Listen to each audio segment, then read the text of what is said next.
I drove for 2 hours to get home, carrying an expensive bottle of wine as a party gift. The highway stretched endlessly under the gray December sky, and my fingers cramped around the steering wheel of my beat-up sedan. Although I had moved out and was living in a rented one-bedroom apartment far away, the moment I stepped through the door of the Henderson estate, the label of youngest daughter was immediately stripped away to be replaced by the sign, servant. My mother, Alara, took the gift bag from my hand before I could even set down my purse. She didn't say thank you. Her eyes swept over me as if I were a late delivery driver, someone whose presence was expected but not particularly welcome. Go to the kitchen, the prime rib isn't roasted yet. My back hurts too much, she said, then turned her back and walked away, her silk blouse swishing as she disappeared into the living room. My stomach twisted. I hadn't even taken off my coat. Christmas Eve began not with laughter, but with a stifling silence in the kitchen.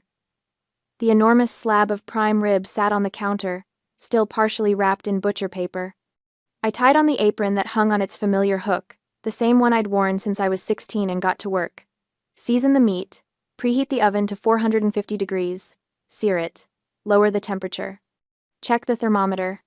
Through the cracked door, I saw the whole family: Father Thaddeus, Mother Ilara, Sister Serafina, and Brother Caspian, sitting in the candlelit dining room. The warm glow of the chandelier made everything look like a scene from a holiday magazine. They were raising glasses of wine, sharing slices of the fragrant roasted prime rib that I had prepared, their laughter filtering through the doorway like music I wasn't invited to hear. Meanwhile, I stood alone by the cold kitchen table, checking the pecan pie one last time. The crust had turned golden brown, perfectly crimped edges that had taken me 20 minutes to get just right. They had started the feast without even caring if I was present or not. When the timer finally went off and I pulled the pie from the oven, I heard the scrape of silverware on plates, the murmur of satisfied conversation. I wiped my hands on my apron and walked out to the dining table. My seat welcomed me with a harsh truth. On my plate were not the delicious cuts of prime rib I had poured my heart into roasting. It was just the small, burnt edges, lying pitifully next to a bit of mashed potatoes, the leftovers, remaining after my family had picked clean the best parts. The meat was tough and charred black on one side, the kind of piece you'd normally throw away. My throat tightened. Serafina was cutting into a thick pink center cut, the juice running onto her plate. Caspian had piled his plate high with 3 slices. My father was chewing slowly, nodding with satisfaction. My mother glanced at me, her voice cold. Eat fast so you can clean up. I want to watch a movie at 8 o'clock. I picked up my fork. The burnt meat was tough and bitter. I hurriedly ate that meager amount of food in 5 short minutes, tears threatening to spill, but I forced myself to swallow them back. The mashed potatoes stuck in my throat like paste. Nobody asked me how work was going. Nobody asked about my drive. Nobody wished me Merry Christmas. After the meal, they moved to the living room to watch a movie, leaving me with the battlefield. Plates smeared with gravy and fat, wine glasses with lipstick stains, crumpled napkins. I cleared the table, stacked the dishes in the sink, planning to wash them after the movie. The kitchen was a disaster, pots and pans everywhere, the counter splattered with grease. I carefully arranged 5 forks and 5 of Alara's special Christmas dessert plates, white glazed porcelain with red and green polka dots, onto a serving tray. She'd bought them last year and made it very clear that nobody was allowed to use them except for special occasions. I divided the pecan pie into 5 portions as evenly as possible, measuring each slice with my eye, making sure nobody could complain that someone got more than someone else. I scooped a scoop of vanilla ice cream onto each slice, watching it begin to melt into the warm pie. The tray was heavy. My arms shook slightly as I carried it out. The living room was dark except for the glow of the television. A romantic comedy played on the screen, and I could hear the canned laughter from the TV speakers. They'd arranged themselves on the sectional sofa, my father in his recliner, my mother stretched out on the chaise, Serafina and Caspian sprawled across the middle. I distributed the dessert to each person, careful not to block anyone's view of the screen. My father took his plate without looking at me. My mother did the same. Caspian grabbed his with one hand, eyes glued to his phone. When I brought the cake plate in front of my sister Serafina, she was still glued to her phone screen, her thumb scrolling through Instagram. Her hand waved dismissively to take it, but her eyes never left the screen. Sarah, here's your... Crash! The pecan pie with cold ice cream fell upside down onto the floor and the rug. The white plate with the cheerful red and green polka dots shattered into 3 large pieces. Ice cream splattered across the Persian rug, the one my mother had paid $3,000 for last spring. My heart stopped. "Oh my goodness, Heidi!" Serafina shrieked, jerking her feet up onto the sofa, but she didn't apologize. Instead of apologizing, Serafina just lifted her feet high, jerking her chin to signal me to clean it up. Her hand never left her phone, while the other casually reached for another plate of cake on the tray I was holding. So, this Christmas, I wouldn't get to eat dessert either. "I'll get something to clean this up," I whispered. Nobody responded. I went back to the kitchen to get a rag and the dustpan. My hands were shaking as I wet the cloth under the faucet. When I returned, I knelt down on the floor, my knees pressing into the soft rug. As I was kneeling, diligently wiping the cream stain off the floor, still wearing the apron I hadn't had time to take off, the phone in my pocket buzzed. A Facebook notification from Caspian. My stomach dropped. I pulled out my phone with sticky fingers. The notification showed a new video post. I clicked it. He had just posted a 10-second video. In the video, I was wiping the floor at Serafina's feet, while she ate cake and posed mockingly, pointing down at me with her fork. The angle made it look like I was bowing, like I was some kind of servant in a period drama. Caspian captioned it, "The maid is acting deep again. Cinderella wannabe. Help is hard to find." The video already had 12 likes. I looked up. Caspian was giggling, showing the screen to Serafina. She burst out laughing, nearly choking on her pie. My mother glanced over but said nothing, her face impassive. My father, Thaddeus, took a sip of beer and called out, his voice full of condescension. "Oh, come on. She likes doing it. Heidi was born to serve. Right, daughter?" More laughter. My mother remained glued to the TV, pretending she was deaf and blind to the cruelty happening right in front of her face. The whole room burst into laughter, even the actress on the TV seemed to be laughing at me. That was the moment everything inside me shattered. I didn't cry. I didn't scream. I didn't throw the rag at Caspian's smug face, though I desperately wanted to.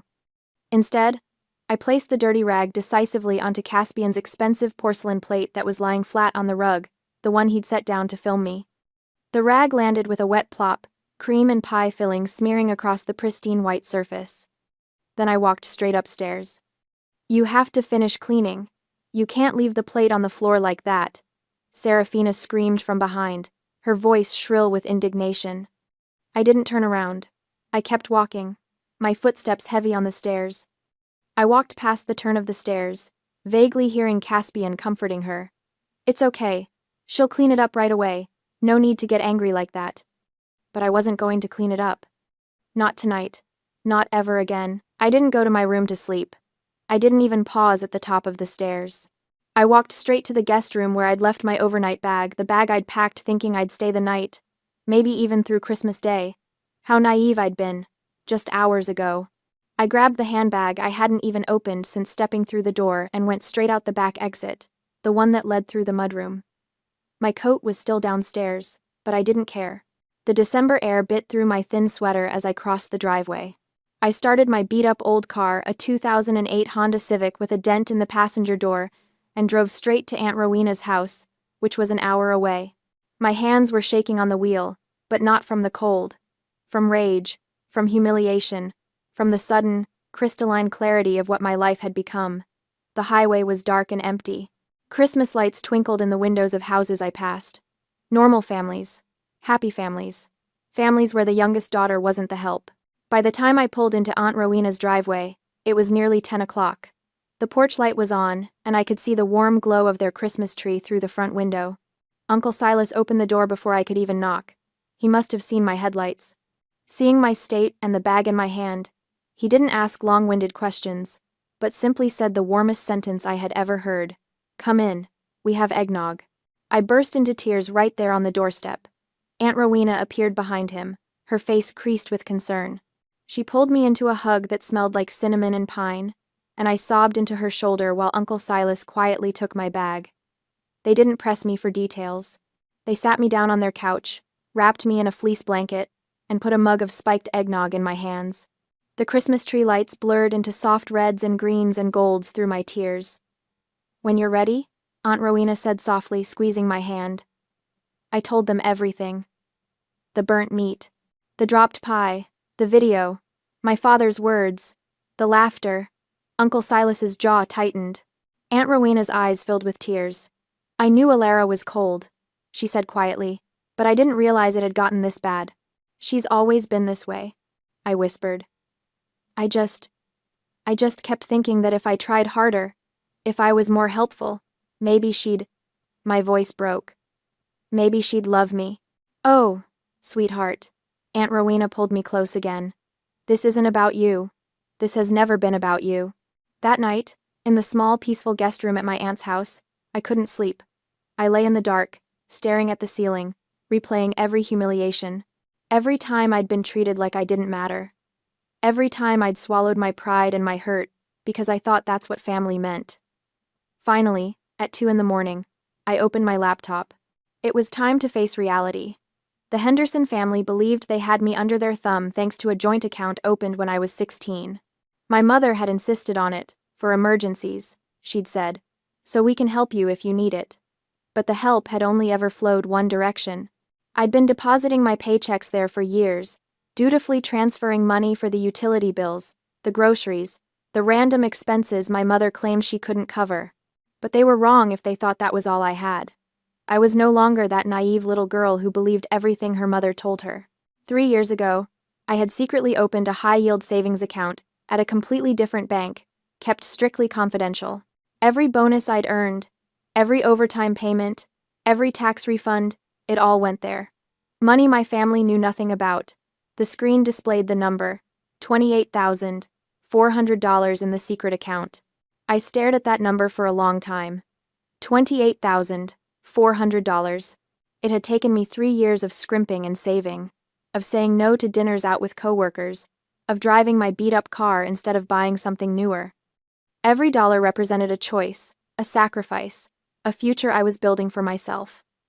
I switched tabs to the joint account where I usually left about $2,000 to pay utility bills for the family.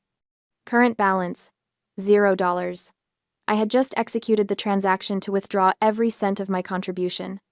I'd done it in the car, sitting in Aunt Rowena's driveway, my fingers flying over my phone screen. Transfer all funds. Confirm. Done. $2,000 back in my control. When the clock on my laptop confirmed it was nearly 3 a.m., I checked my phone one last time. Perhaps at home, everyone had finished enjoying their movie night and the pecan pie with vanilla ice cream. My screen lit up with a text from Mom, sent hours ago. "What are you doing? Why aren't the dishes washed?" A second text followed. "Heidi, this is unacceptable. Come downstairs right now." It seemed no one knew I had left. Perhaps Mom still thought I was the weak little girl, the Cinderella who would meekly go downstairs to clean up after everyone was asleep, too afraid of conflict to do anything but comply. Thinking of that, my heart wrenched.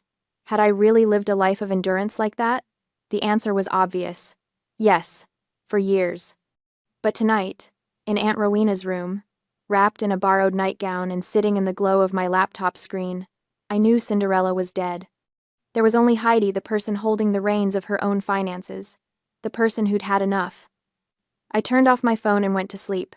The next morning's peace was shattered by the buzzing of my phone. I turned it back on to check the time, and immediately the messages flooded in. Mom's text, sent at 7 a.m., was reproaching me for leaving disrespectfully and leaving the kitchen messy, ruining everyone's Christmas spirit. No mention of the video. No mention of what they'd done to me. I stared at the message for a long moment, then deleted it without responding. Aunt Rowena made me pancakes. Uncle Silas read the newspaper and occasionally looked at me over the top of it, his eyes concerned but kind. They didn't push me to talk. They just let me be. I stayed with them for 3 days. 3 peaceful, quiet days where nobody asked me to cook or clean or serve, where I was treated like a person, not a maid. When the weekend ended, I drove back to my rented apartment, a modest 1-bedroom in a complex 40 minutes from my office. It wasn't much, but it was mine. I'd moved out 6 months ago, desperate for space, for freedom, for a life that didn't revolve around my family's needs. I was unpacking my bag when my phone buzzed. Serafina. Without a single word asking where I was, without a single word of apology, she sent a text reeking of greed. Why was the card declined at the spa? Didn't you deposit your paycheck? I need to pay $800 right now. My blood ran cold. The card, the joint account debit card that we all had access to, the account that I drained 3 days ago. I looked at the message for a long time. My fingers hovered over the keyboard. Part of me wanted to explain, to justify, to apologize even though I'd done nothing wrong. But I didn't. I texted back, every word ice cold. That is a joint checking account, and I have withdrawn all my portion of the money. Good luck with the spa bill. I hit send and set down my phone. 5 seconds later, it started ringing. Serafina. I declined the call. It rang again. Declined. Then the texts started pouring in. Serafina. Are you kidding me right now? Serafina. You can't just take all the money, that's the theft. Caspian. What is wrong with you? Mom needs that money for groceries. Mom. Heidi, call me immediately. This is unacceptable and irresponsible. Dad. You're stealing from your own family. I raised you better than this. Immediately, my phone blew up with a barrage of abusive texts from the family, accusing me of being irresponsible and stealing family money. The messages came in rapid fire, one after another, each one more vicious than the last. I sat on my couch and read them all, every single one. I let the words wash over me, words like selfish and ungrateful and terrible daughter. Then I quietly blocked their numbers one by one.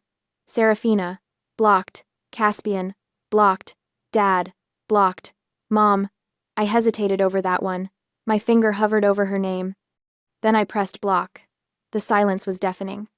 That evening, around 9 p.m., I was in my pajamas, heating up leftover soup, when someone started pounding on my door. Heidi, open this door right now. My mother's voice. And Serafina's. My stomach dropped. They'd driven here. To my apartment. Serafina and Mama Lara had come to my rented apartment, and they were banging on the door loudly, screaming for me to come out and talk. We know you're in there. Your car is in the parking lot. You can't just steal from us and hide. Bang, bang, bang. I stood frozen in my kitchen, my heart hammering. The soup bubbled on the stove, forgotten. A door opened somewhere down the hall. I heard a woman's voice. Hey, people are trying to sleep. Mind your own business, Serafina shrieked. More banging. They were going to break down my door. I pulled out my phone with shaking hands and dialed 911. 911, what's your emergency? My mother and sister are at my apartment, banging on my door and screaming. I've asked them to leave, but they won't. I'm scared. The dispatcher was calm and professional. Are you in immediate danger? I don't know. They're very angry. They won't stop. Officers are on the way. Stay inside and don't open the door. 5 minutes later, 5 minutes of relentless pounding and screaming. I heard sirens. The banging stopped abruptly. I crept to my window and peeked through the blinds. 2 police cars. 4 officers. My mother and Serafina were on the walkway, both of them gesturing wildly, explaining something to the cops. One of the officers looked up at my apartment. I stepped back from the window. There was a knock, professional, controlled. Ma'am? Police. Can you come to the door? I opened it a crack, the chain still on. The officer was young, maybe 30, with kind eyes. Are you Heidi Henderson? Yes. Are you all right? I'm fine. I just want them to leave. He nodded. They're leaving now. We've explained that this is harassment. If they come back, call us immediately. Okay? Okay. After the police arrived and my mother and sister finally left, after confirming I was okay, the officers departed. I watched from my window as the patrol cars pulled away, their lights dark now. A few minutes later, there was another knock. Softer this time. I looked through the peephole. A woman about my age, holding a plate. I opened the door cautiously. Hi, she said, giving me a sympathetic smile. I'm Jane. I live in 3B. I heard all that commotion, and I just wanted to make sure you're okay. I brought cookies and hot cocoa. I burst into tears for the second time in 3 days. Jane brought over some cookies and hot cocoa for me, and we sat in my tiny living room. She didn't ask invasive questions. She just listened while I gave her the abbreviated version family drama, Money issues, boundaries. Good for you, she said firmly, for calling the cops. That took guts. After she left, I sat alone in the dark, drinking the cocoa, eating the cookies, and for the first time since Christmas Eve, I felt something other than hurt. I felt angry. But unable to force me to open the door, they switched to attacking my livelihood. It started 2 days later. I was at work, trying to focus on a presentation, when my work phone, buzzed with a notification. Someone had tagged the company in a Facebook post. I opened it with a sense of dread. Caspian had written a long post about how his sister scammed the family and stole retirement funds, and how our company employed people with no moral character. Serafina had shared it and added her own commentary. They'd mobilized friends to flood my company's Facebook page, leaving a series of fake reviews. Employee Heidi is a scammer of her own family. Terrible character. Would never trust this company. My hands shook as I scrolled through them. There were at least 20 comments, all from people I'd never met, all saying horrible things about me. Then my desk phone rang. Heidi, can you come to conference room B, please? It was Linda from HR. My stomach dropped. The climax came the next morning. Father Thaddeus had called the company headquarters directly, fabricating a story that I stole retirement money and demanding to speak to my boss. On my first day back at work after the holidays, I was called into the meeting room by HR for a warning about letting personal matters affect the company's reputation. Linda and my manager, Stephen, sat across from me. The conference room suddenly felt very small. Heidi, Linda said carefully, we've received some concerning communications regarding you. I felt like I was going to throw up. Stephen leaned forward. Someone claiming to be your father called corporate yesterday. He made some very serious allegations about theft and fraud. And our social media has been flooded with negative comments about your character. It's not true, I said, my voice barely above a whisper. None of it is true. We're not accusing you of anything, Linda said quickly. But we need to address this. The company's reputation. I understand. My voice was hollow. A feeling of utter humiliation engulfed me. I thought I was about to collapse. These were my coworkers, my professional life. And my family had invaded it, poisoned it, tried to destroy it. We're giving you a formal warning, Stephen said, and he looked genuinely sorry. Keep your personal life separate from work. If this continues, we'll have to take further action. I nodded, unable to speak. I walked back to my desk in a daze. A few coworkers glanced at me, then quickly looked away. Did they know? Had they seen the posts? I sat down, stared at my computer screen, and felt the tears coming. While I was in despair, sitting at my desk trying not to cry, my phone buzzed. A text from Uncle Silas. Rowena and I want to help. Can you meet us for dinner tonight? There's someone I want you to meet. That evening, Uncle Silas made an appointment for me to visit the office of attorney Lysandra Vale, his high school best friend, a sharp woman specializing in handling family financial fraud cases. She's the best, Uncle Silas said as we drove to her office. If anyone can help you, it's Lysandra. The office was in a nice building downtown, all glass and steel. We took the elevator to the 7th floor. The reception area had leather chairs and abstract art on the walls. Attorney Lysandra Vale was exactly what I needed to see. She was in her early 50s, with silver-streaked hair pulled back in a neat bun and eyes that missed nothing. She wore a crisp navy suit and shook my hand with a firm grip. Silas has told me a bit about your situation, she said, gesturing for us to sit. But I'd like to hear it from you. So I told her everything. The joint account, the years of exploitation, Christmas Eve, the video, the harassment, the attack on my job. She listened without interrupting, taking occasional notes on a legal pad. When I finished, she sat back in her chair and studied me for a long moment. Do you have documentation? She asked. Of what? The joint account, your deposits, the video, the harassment, the calls to your employer. I nodded. I have bank statements, screenshots of the texts before I blocked them. The video is still up on Facebook, and HR has a record of my father's call. A slow smile spread across Lysandra's face. Good. That's very good.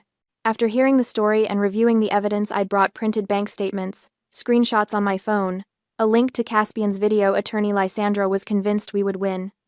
This is textbook financial exploitation, she said, tapping her pen against the legal pad. You were a minor when they opened that joint account. You've been making regular deposits for years. They've been withdrawing funds for personal expenses, spa treatments, entertainment without your consent. And the harassment campaign, especially the call to your employer, constitutes intentional infliction of emotional distress. Hope flickered in my chest. So you think we have a case? I think we have an excellent case. She paused. But I want to be upfront with you about costs. My hope dimmed immediately. I charge $350 an hour for this type of work, Lysandra continued. A case like this, with discovery, depositions, possibly going to trial, we're looking at $25,000 to $30,000 in legal fees. The number hit me like a physical blow. When thinking about the cost of hiring a lawyer, my heart sank. I only have over $20,000 in savings, I said hesitantly, my voice trembling with worry. If the lawsuit drags on, I won't have enough money to pay your hourly fees. The thought of giving up flashed through my mind. I would be bankrupt before reclaiming justice. All that money I'd saved, all those sacrifices, would be gone. And for what? My family would probably just declare bankruptcy anyway, and I'd be left with nothing. My family at this moment must be gloating. My silence after the HR incident and after blocking them at the door surely made them think I was scared, that I had been subdued. They thought I was the maid with no money and no guts to resist. The scared little girl who would eventually come crawling back, apologizing, begging to be let back into the family, who would put the money back in the joint account and resume her role as the help. That very overconfidence of theirs was the trap. If they thought I'd given up, they'd get sloppy. They'd keep posting on social media. They'd keep harassing me. They'd keep creating evidence. Uncle Silas placed his hand on my shoulder, reassuring me. Rowena and I have agreed to support you with $10,000. Don't worry about money right now. I turned to stare at him. Uncle Silas, I can't. You can. And you will, he said firmly. We've talked about it. We have the money set aside. This is what family does. Real family. Tears pricked my eyes. Attorney Lysandra looked at me, her smile gentle but her eyes flashing with sharp intelligence. I will charge a flat fee of $25,000 for everything, until the lawsuit concludes. And I believe we will get back much more than that. I blinked. A flat fee? Flat fee. No hourly billing, no surprises. $25,000 total, and that covers everything through judgment or settlement. She leaned forward. Heidi, I've been doing this for 25 years. I know when I have a winning case. Your family has documented their own wrongdoing. That video alone is worth its weight in gold. It shows their attitude toward you, their lack of respect, the exploitative dynamic. Combined with the financial records and the harassment campaign, we can pursue not just return of funds, but significant damages for emotional distress. How much are we talking about? I asked quietly. Conservatively, I'd estimate we could get a judgment of $100,000 to $150,000, possibly more if we go to trial and a jury sees that video. My breath caught. That was more than 5 times my savings. That was life-changing money. My hesitation vanished. My family thought I was cowering in fear because of the HR warning? Good. Let them think that. Let them continue to be arrogant, continue to leave traces, continue to think they had won. Because when they were most off guard, that was when Lysandra and I would strike. Okay, I said, my voice steady for the first time in days. Let's do it. Lysandra smiled a predator's smile. Excellent. I'll need you to sign a retainer agreement, and I'll need you to do something else. What? Don't block your family anymore. Let them keep texting you. Let them keep leaving evidence. Don't respond, that's important, but don't block them. Every threatening text, every harassing call, every nasty social media post is another nail in their coffin. I thought about that. Thought about seeing their names pop up on my phone, reading their vicious words. I can do that, I said. Uncle Silas squeezed my shoulder. Lysandra pulled out a contract from her desk drawer. Then let's make this official. I read through the retainer agreement carefully. Flat fee, $25,000. Scope of representation, financial exploitation, conversion, intentional infliction of emotional distress, and any related claims. term, through final judgment or settlement. I nodded at Lysandra and signed my name at the bottom. The trap had been baited. They didn't know that their maid had just signed a contract with their nightmare. As we left Lysandra's office, Uncle Silas put his arm around me. You did the right thing. I hope so. I know so. Your aunt and I have watched your family treat you like dirt for years. We should have intervened sooner. But we're here now. That night, lying in bed in my apartment, I unblocked my family's numbers. Within minutes, the texts started coming in. Mom, your silence speaks volumes. You should be ashamed of yourself. Serafina, when you come crawling back, don't expect us to forgive you easily. Caspian, hope you're happy you ruined Christmas for everyone. Dad, a daughter who steals from her parents deserves nothing. I read each one carefully, screenshot each one, and filed them in a folder on my phone labeled Evidence. Then I set down my phone and smiled in the darkness. Let them talk. Let them threaten. Let them dig their own graves. Lysandra was right. They were handing me the case on a silver platter. Back in Lysandra's office, the air still smelled of leather and calculated justice as she laid out documents like a dealer at a blackjack table. Heidi, I want you to understand something, Lysandra said, tapping her Mont Blanc pen against the folder. We're not just filing a lawsuit, we're building a financial fortress around your future and letting them crash against it. I nodded, my hands folded in my lap. 3 days had passed since Aunt Rowena's house, since Uncle Silas had made that phone call. 3 days since I'd stopped being the family doormat and started being the plaintiff. 2 causes of action, Lysandra continued, sliding a stapled document toward me. Defamation of character because they publicly branded you a thief and a parasite. And tortious interference with employment because Caspian's little Instagram crusade was designed to destroy your professional reputation. The words looked stark on the page. Official. Real. What happens next? I asked. Lysandra's smile was sharp as a scalpel. Discovery. The beautiful, terrible phase where everyone has to show their cards. We request financial records, communications, evidence. And Heidi? She leaned forward. Your family is going to learn that transparency is not their friend. The discovery phase felt like watching a slow-motion car crash from a safe distance. Lysandra's paralegal filed subpoenas for bank records on the old joint account, the one I'd contributed $2,000 to every month, like clockwork. The one my family had treated like a community piggy bank for their whims. When the statements arrived, Lysandra spread them across her conference table like crime scene photos. Look at this, she said, running her finger down the deposit column. Month after month. Heidi Henderson. $2,000. Heidi Henderson. $2,000. She flipped to the withdrawal side. And here? Serafina Henderson. $1,200. Salon and boutique charges. Elara Henderson. $800. Country club membership. Caspian Henderson. $600. Electronics store. The numbers told the story I'd lived but never voiced. I was the engine. They were the passengers. They called you the parasite, Lysandra said quietly. But the math says otherwise. My throat tightened. Seeing it in black and white official bank letterhead, transaction codes, dates, made it undeniable. I hadn't been imagining things. I hadn't been dramatic or ungrateful. I'd been used. But the real explosion came from the asset investigation. Lysandra had hired a forensic accountant, a woman named Margaret who looked like somebody's grandmother but had the instincts of a bloodhound. She dug into property records, loan documents, credit reports. What she found made my father's Christmas Eve tantrum look like a minor inconvenience. Your father took out a second mortgage on the Henderson estate, Margaret explained during our meeting, her reading glasses perched on her nose. 14 months ago. Amount: $175,000. I blinked. A second mortgage? Why? According to the loan application, it was for business investment purposes. Margaret's tone was dry as desert sand. But when we cross-referenced with business registrations, tax filings, and corporate databases, we found nothing. No LLC, no partnership, no legitimate business entity. Lysandra leaned back in her chair.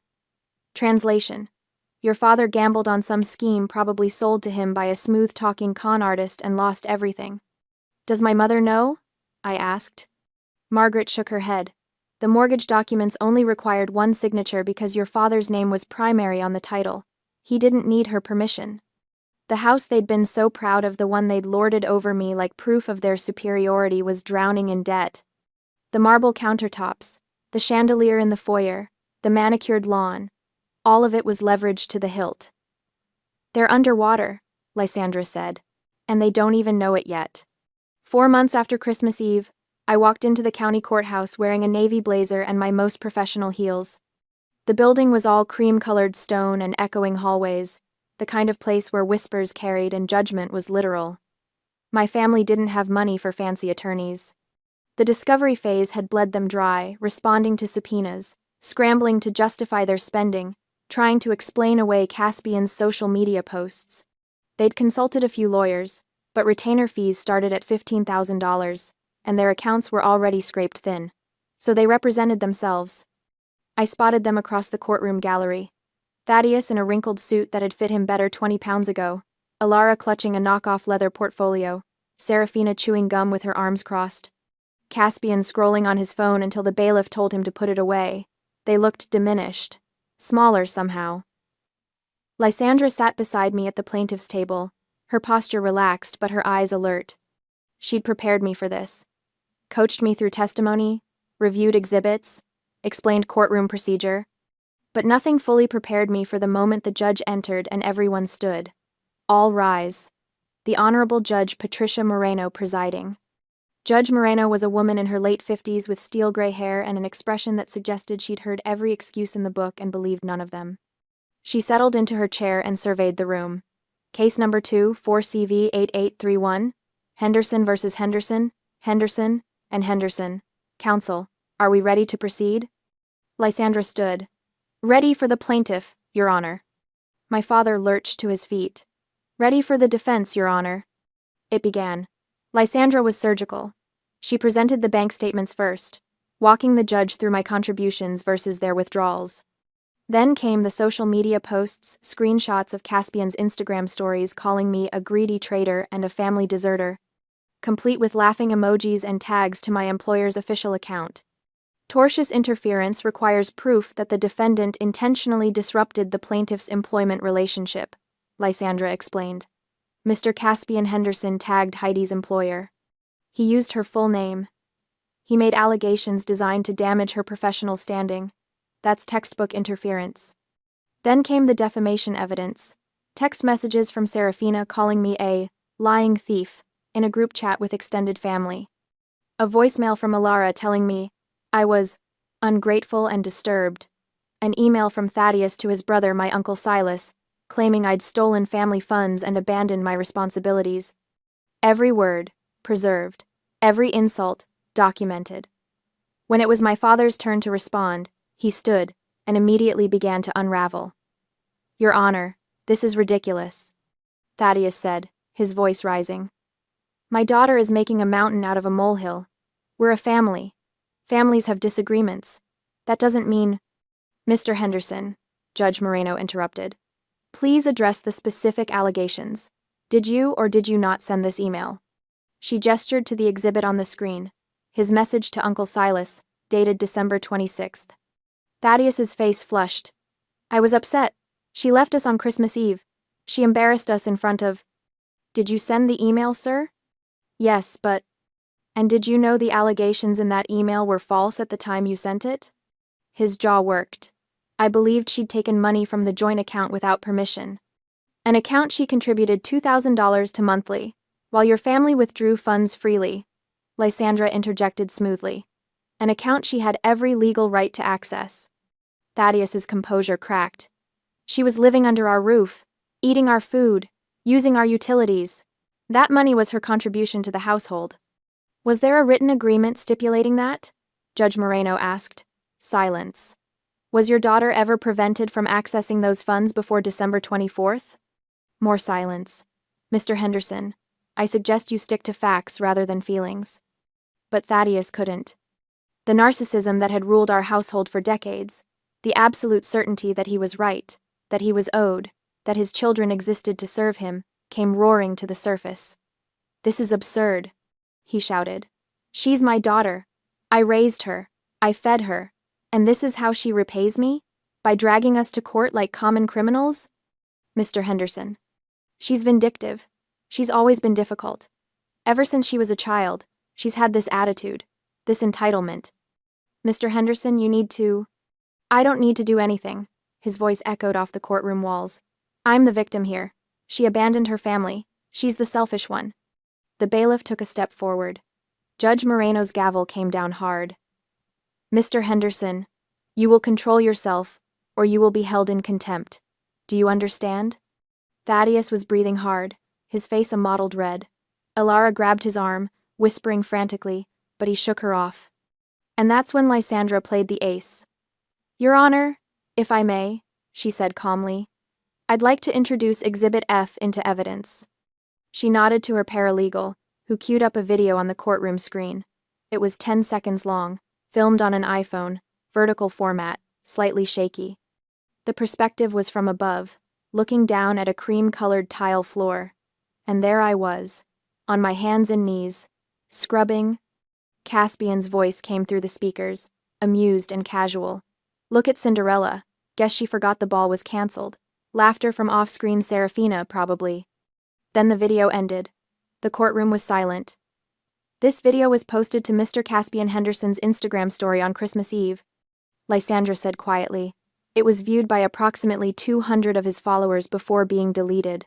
Fortunately, several individuals captured screenshots and recordings. Judge Moreno's expression didn't change, but her eyes were hard. And the context? The plaintiff had been made to clean the floor after her brother deliberately dropped a tray of dessert dishes. This was not an isolated incident, but part of a pattern of emotional abuse and exploitation documented by the plaintiff's testimony. Lysandra let that sink in. Then she continued. Heidi Henderson was not a daughter in that household, Your Honor. She was unpaid labor. She was a maid, a scapegoat, and a piggy bank. And when she finally stood up for herself, her family responded with a coordinated campaign of defamation and harassment. My father tried to sputter a response, but Judge Moreno held up a hand. I've heard enough. The verdict came 2 weeks later. I was at my desk at work when Lysandra called. I stepped into an empty conference room to take it. We won, she said simply. Complete victory. My knees went weak. I sat down hard in the nearest chair. The judge ruled their behavior was malicious and intentional. Defamation. Proven. Tortious interference. Proven. She awarded you $130,000 in compensatory damages for harm to your reputation and economic losses. $130,000. And, Lysandra continued, the court ordered them to pay your attorney fees as the prevailing party. That's an additional $25,000. I couldn't speak. Numbers like that didn't feel real. Heidi, are you there? I'm here, I whispered. I can't believe it. Believe it. Now comes the fun part. Collection. My family didn't have cash. The judgment might as well have been $1 billion, they couldn't pay it. So Lysandra filed for a property lien. A legal claim against the Henderson estate that meant they couldn't sell or refinance without satisfying my judgment first.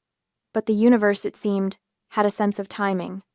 The bank, the one that held both the original mortgage and my father's secret second mortgage, initiated foreclosure proceedings. Thaddeus had missed 3 consecutive payments on the second mortgage, his phantom investment having produced exactly 0 returns. Faced with losing everything to the bank, my parents made the only choice they had left. They listed the house for sale. It sold in 6 weeks. The market was strong, the neighborhood desirable. $450,000. On a rainy Tuesday in April, I received a text from Lysandra.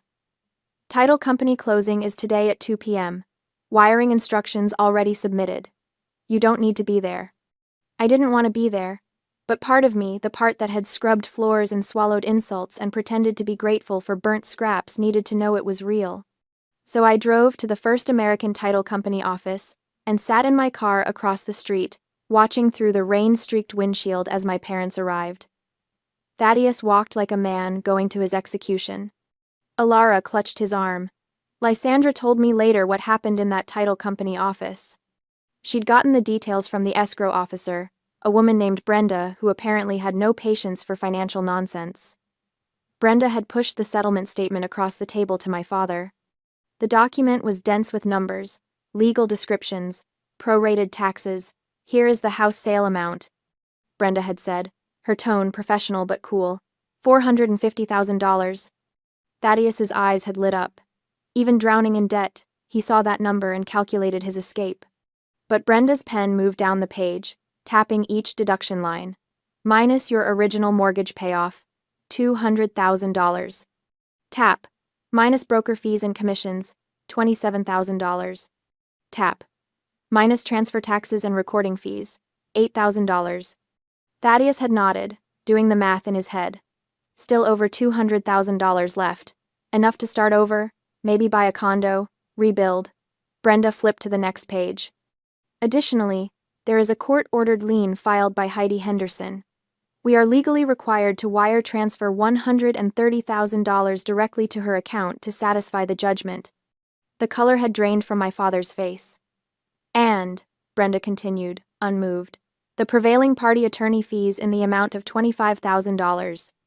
She'd let the silence stretch, then she'd pointed to the bottom line. Your net proceeds after all liens, fees, and payoffs, $60,000. Thaddeus had gone from beet red to ashen pale in the space of a heartbeat. His mouth opened and closed, no sound came out. Alara had started crying. Quiet, helpless tears. This can't be right, Thaddeus finally croaked. You must have made a mistake. Brenda had slid a calculator across the table. You're welcome to verify the math yourself, Mr. Henderson. But there was no mistake. The numbers were merciless and exact. $450,000, minus $200,000, minus $27,000, minus $8,000, minus $130,000, minus $25,000, $60,000. The house they'd been so proud of, the symbol of their success, the throne from which they'd ruled, reduced to $60,000 and a forwarding address at a budget motel.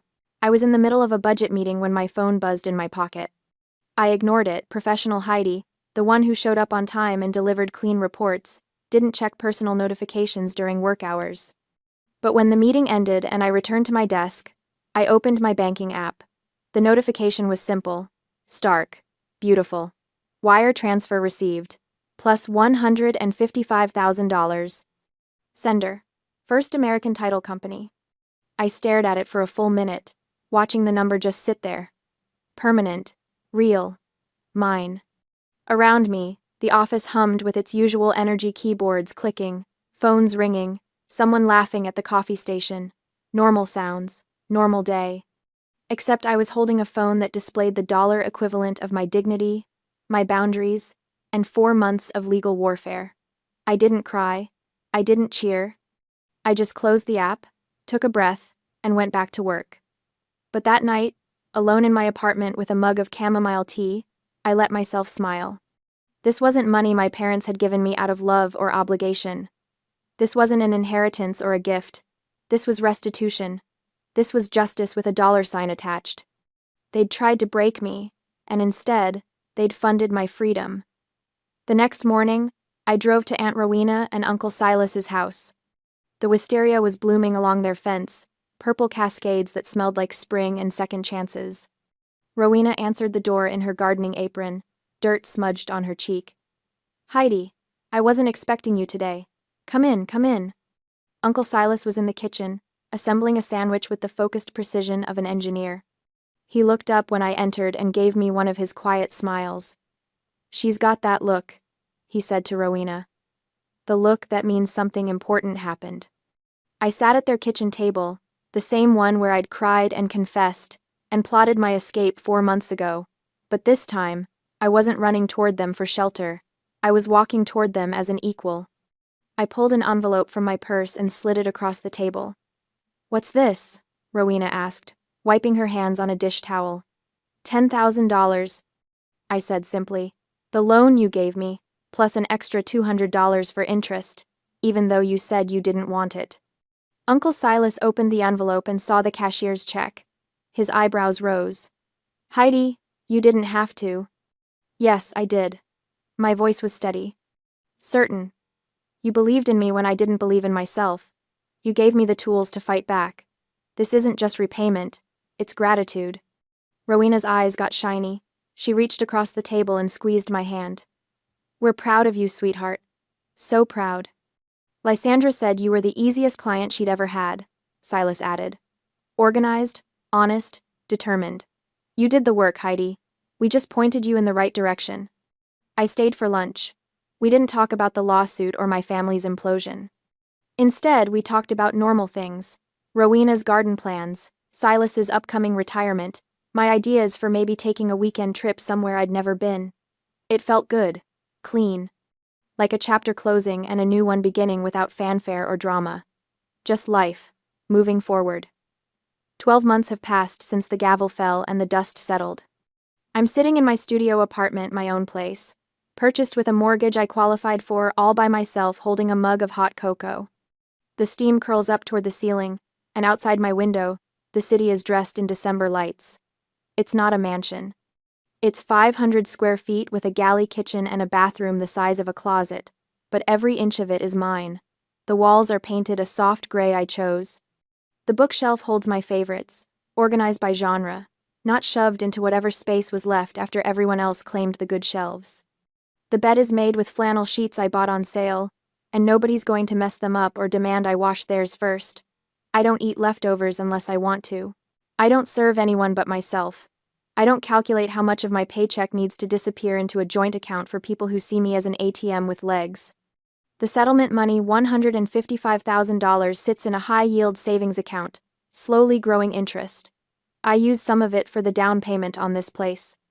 The rest is my safety net, my emergency fund, my screw-you money if I ever need it. I have a retirement account now.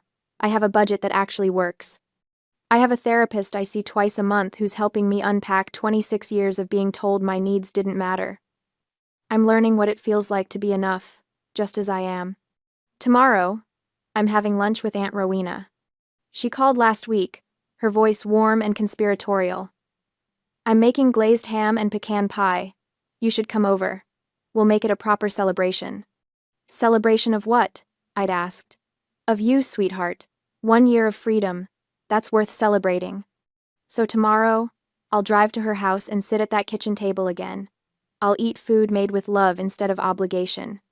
And when Aunt Rowena serves the pecan pie, the same dessert I once scraped off a floor while my brother filmed and laughed, I'll add a scoop of cold vanilla ice cream. Not because someone told me I could have it.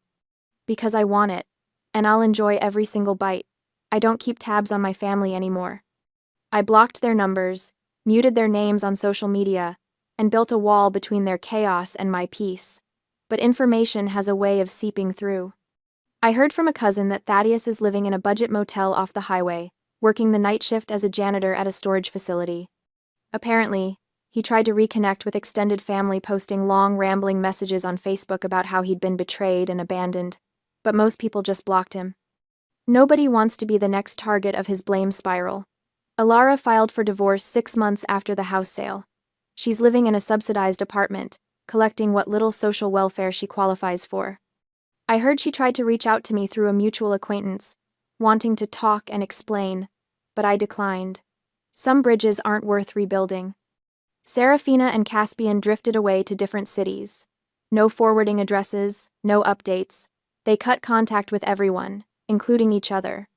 I suppose when the money runs out and the audience gets bored, there's not much left to hold on to. I don't feel sorry for them.